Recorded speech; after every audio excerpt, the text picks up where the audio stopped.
Dr. Andrew Allen from Georgia College, and that was the lyrical portion of this year's Georgia All-State Concert Band Alto Saxophone Audition materials. Cantabile literally means singing. So when you're performing this portion of the audition materials, make sure that you're playing with the most beautiful sound that you can, with lovely vibrato. And if you're not used to vibrato, or you haven't learned how to perform with vibrato yet, be sure to check out my video on vibrato farther down the page, or do a search in YouTube for my name, Andrew Allen, and Van Doren.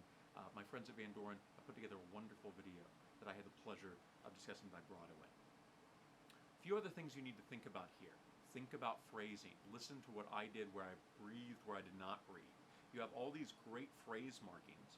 They don't all necessarily mean that you need to take a breath, but they're definitely a great guide to how you should form your breaths and the direction of all of these beautiful notes that they put together.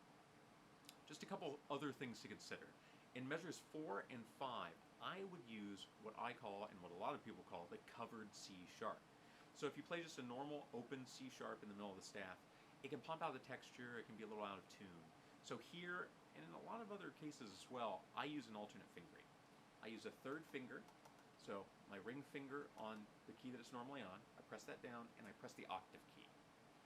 So it won't make the octave jump up, it'll just make sure that the C sharp is a little more veiled, fits in better with the notes around it, and will bring it a little more in tune. Now you don't have a lot of big dynamic changes through this portion of the audition materials, so make the most of what you have. Make the most of all of those shaping crescendos and decrescendos, and also don't be afraid to follow the line.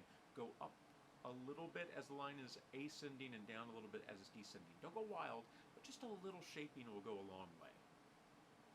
Now, listen as I perform the technical portion of the audition materials.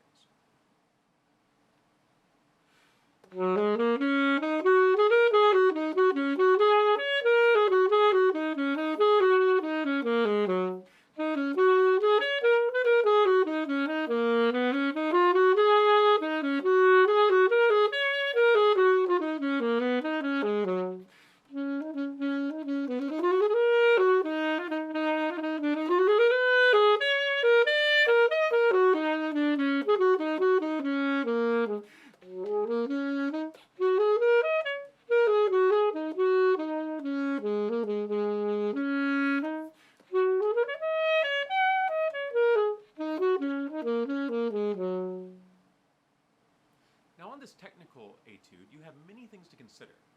First of all, you need to be thinking about phrasing. Where are you going to breathe? Where are you not going to breathe? So just to give you some idea, my phrasing, my first phrase was from measure 1 all the way to the end of measure 3, then I took a breath. Then, from measure 4 all the way to the end of measure 7, and then I took a breath.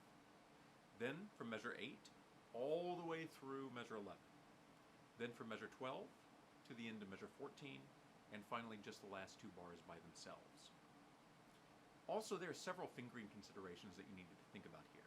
This uses a lot of B flats, some of which are better served by bis B flat, just your first finger with both of the keys, and then of course side B flat.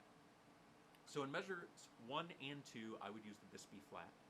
In measure 3, I would use side B flat on the downbeat, and then bis on beat 3. In measure 4, I would use the bis B flat. In measure 5, I would use side B flat.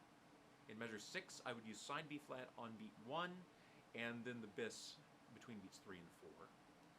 I would use the bis in measure 7. In measure 8, I would use the side B flat in the first beat and the beginning of the second, then I would switch to the bis for the end of beat 2 and into beat 3. In measure 9, I would actually use an alternate fingering for the D in beats 1 and 2. So you have a C going to a D, and you could just go to the normal fingering, but sometimes there's a lot of extra noise. If I'm just going up to a D and no further, I'm holding my middle finger down for the C, and I'm just bumping that middle side key, that middle palm key that you would usually use if you were playing the high E flat. But just use that as a little alternate fingering for the D. It's much easier. You're able to access that much more quickly. In measure 10, I would use the bis. In measure 11, I would use side on beat 1, and then bis B flat on beat 3. And then the last 4 bars, measures 12 through 16, I would use bis. So I hope that these ideas have helped you. I hope that my performance has given you some further ideas, and that you're now inspired to go out and practice, practice, practice. Now, if you have any questions along the way, please reach out to me. Send me an email and get a hold of me through my website. Just reach out. I'm happy to speak with you, answer any questions that you would have, and even give you a free lesson. Until we meet, happy practicing and best of luck.